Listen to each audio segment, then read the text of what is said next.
Hello, everyone, and welcome back. This time we will be discussing 10 things you need to avoid during any research defense. So, I will be going through all of these 10 points that you need to remember when you are undergoing your research defense. Let's dive into our first point, which is the lack of preparation. Do not underestimate the importance of preparation. You need to prepare before you actually engage in your research defense. Ensure that you thoroughly understand your research, the methodology, the findings, and the potential implications before the defense. If we're going to summarize this can be simply put as familiarizing with the content of your study, familiarizing with every parts of your manuscript. That is what we mean by lack of preparation. If you are not familiar with the content of your manuscript, with the study, the ins and outs of your study, the rationale of your study, you will not be able to successfully defend your research paper. So that is point number one. Avoid the first point, which is lack of preparation. The second thing that you need to avoid is overwhelming slides. So every time you present your paper, every time you dive into your research presentation during your research defense, you are required to prepare a slide. Whatever application you will be using, whether it's Canva or PowerPoint, you will have to remember the following and to avoid the following. So what we mean by overwhelming slides is that you avoid overcrowding your presentation slides. How do you overcrowd your presentation? For every slide, there are instances wherein you put the whole text in one slide. When you prepare your presentation, your slides, you will have to summarize and present it in a way that it can be easily understood by the panel. Because remember, the panel already has a copy of your manuscript. The panel is already holding your paper. You don't need to duplicate whatever is inside the manuscript or the printout that your panel is holding. So there is no need to copy paste in toto, text by text, what is already in the manuscript and just placing it inside your PowerPoint presentation. So summarize, bullet the points that you want to emphasize and discuss during your presentation as to avoid or in order to avoid the second point, which is overwhelming your slides. To continue, keep them concise, specific, focused, and visually appealing to maintain the attention of the audience. Remember, when you craft or create your slide, the basic rules are supposed to be the background should contrast the text. The background of your PowerPoint presentation should contrast the text in order to easily visualize what you are presenting. So there are instances when um, the researcher, the presenters use a dark background and a dark text, which is, again, another thing that you need to avoid in relation to this, aside from overwhelming your slides. Okay, that's the second point. The third point, ignoring feedbacks. Feedbacks coming from the panel. Do not dismiss feedback or questions from your audience or from your panel or the committee members. Okay? Make sure that you recognize the recommendations given by the panel, and you have to uh, inform them that you will take into consideration and implement the recommendations that they are presenting. These are recommendations, but if they are asking questions, you listen so you can answer whatever question is being presented to you.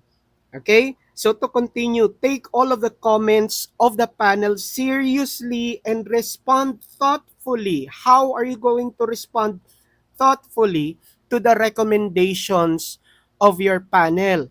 So you pay close attention to what they are saying, maintain eye contact during their recommendation, and then you try to understand what they want you to do.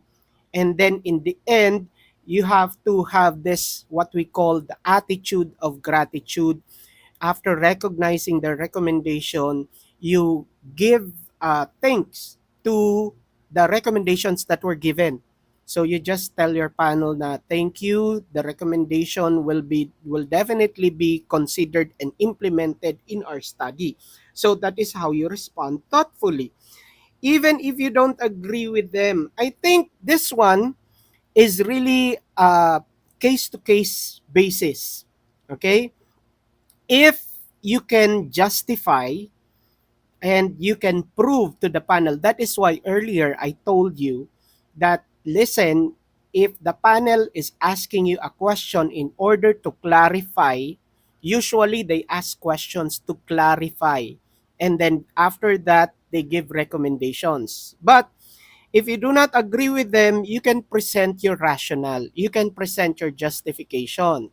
But if you can see that whatever recommendations that they presented will improve and develop your manuscript, your study, your paper, then definitely you will have to go with the recommendation of the panel. This is what we mean by even if you don't agree with them. So do not take it literally.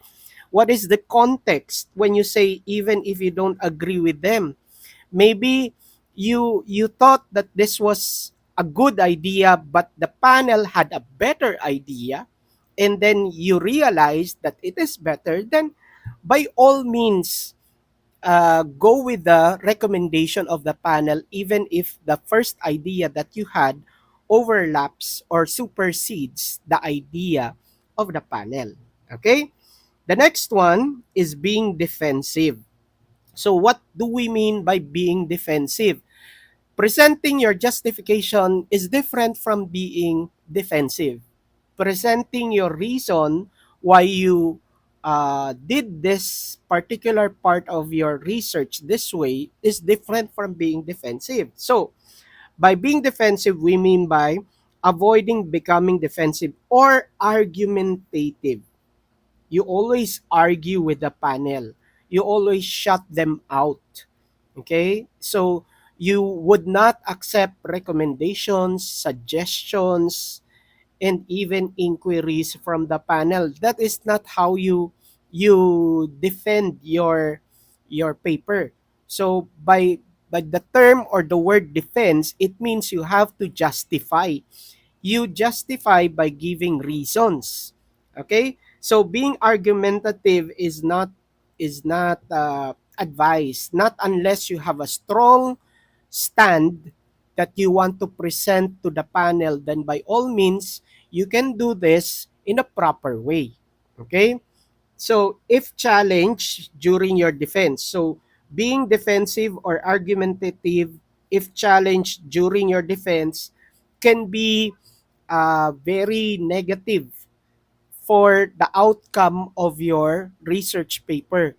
You try to take in what is being asked or what is being recommended, and then if you can justify, you can compromise with the panel. Okay? And if it is not possible, then by all means, you try to take in what is the suggestion of the panel. Okay? So that is what we mean by being defensive, and how you can go around this being argumentative during your research defense. You stay calm, respectful, courteous, open-minded when addressing criticisms, recommendations, or concerns raised by the committee or the panel. Okay, so you don't need to accept everything, especially if it contradicts with the direction of your research paper.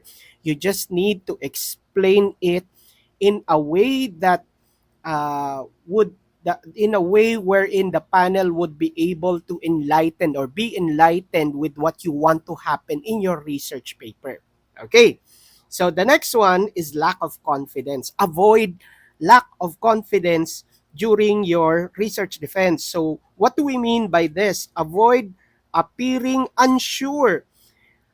As how do you appear unsure during your research defense? By using words that refers or reflects uncertainty during defense. By using words that reflects uncertainty. Okay, if these words would not present your conciseness, your confidence in the result of your research paper, then the panel will easily identify this. They will easily recognize this, that you are uncertain and unsure of the content of your research paper. So make sure that you are confident with what you are presenting during your research paper. So avoid appearing unsure or lacking of confidence in your research findings and conclusion.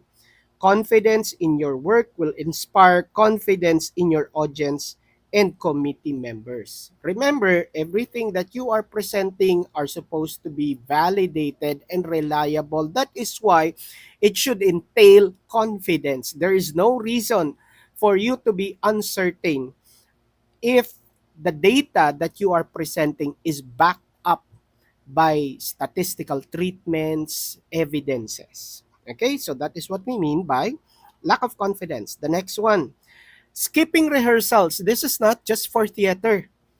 This is not just for play presentations. So when you present, you need to go through your paper. You need to go through how you talk, how you present. That is why you need to rehearse. Okay? Do not skip rehearsals or practice sessions before your defense. Rehearsing your presentation, talking to yourself, standing in front of a mirror, recording yourself so you can self-criticize your presentation is advisable. Rehearsing your presentation and responses to potential questions, you can ask your peer, you can ask your colleague to practice you by presenting research questions, and then you record yourself answering these questions so you can also criticize if that is sufficient enough to satisfy the question that has been presented to you. Okay, this will help you feel Again, this will help you feel confident and polished on the day of the defense. So you practice, practice, practice. Okay, next. Avoid poor time management during the defense. Avoid going over your allotted time during the defense, during the presentation. Practice your timing. That is why you need to rehearse. You also need to time your presentation to avoid going over your allotted time. There will be a prescribed time for your presentation. It can be for the presentation, you have 8 to 10 minutes. For the open forum or question and answer, this particular time will be given to you. You have to take note of that so that you will not go through or go over your allotted time. Practice timing your presentation beforehand to ensure that you can cover all the essential points within the allotted or the prescribed time frame. Okay, next. Another thing to avoid during your presentation, technical issues. So what do we mean by technical issues? Do not overlook technical preparations. So you have to also practice the technical aspect of your presentation. Practice with your laptop if you're going to use a laptop, practice with your tablet if you're going to use a tablet, practice with the cables if they are compatible with the projector that you will be using. You need to simulate, which is part of your rehearsal, which is part of your practice, practice, practice. Simulate together with the technical areas or technical aspects of your research presentation. Okay? test your gadgets, test the compatibility of your gadgets to the projector because these are the common technical issues that arise during a research presentation. Okay? So to continue, test your presentation equipment, slides, and any audiovisual materials well in advance before the presentation to avoid any last minute technical glitches during the defense. You can already imagine waiting for the technical support because your laptop cannot present using the projector that the school has. So whatever you need to do in order to make sure or to secure the compatibility and the preparedness of these technical gadgets or equipments, then by all means do it. If you need to go to the school, borrow the projector and try to test and simulate, then you can also do that. Okay? So that is what we mean by technical issues. Avoiding technical issues during your research paper presentation or during your research defense. The next one is lack of engagement. Avoid lack of engagement. What do we mean by this one? Avoid being overly passive or disengaged during your defense. So if you are not paying attention, earlier I mentioned make sure that you maintain eye contact with the panel. Always look at them. If you are caught unattentive, that would be a big no during your defense. So for you to be able to engage with their questions, with their inquiries, you need to keep eye contact, and you need to pay attention. Stay attentive, maintain eye contact. This is what we were saying earlier with your audience, with your panel, and actively engage with the questions and discussions. Okay, next, the last one. Avoid neglecting etiquette. The last thing to avoid during your research presentation is to neglect etiquette. Avoid neglecting etiquette. Do not forget basic etiquette during your research paper defense, such as addressing the committee members respectfully, okay? Thanking them for their time and feedback. Again, this is what we mentioned earlier. Make sure that if the panel or the committee gives you a good recommendation to improve or develop your paper, by all means, they deserve that. Thank you. Thank you, sir, ma'am, for this recommendation that will surely improve my paper. There is no harm in saying thank you or for giving presenting an attitude of gratitude to the panel.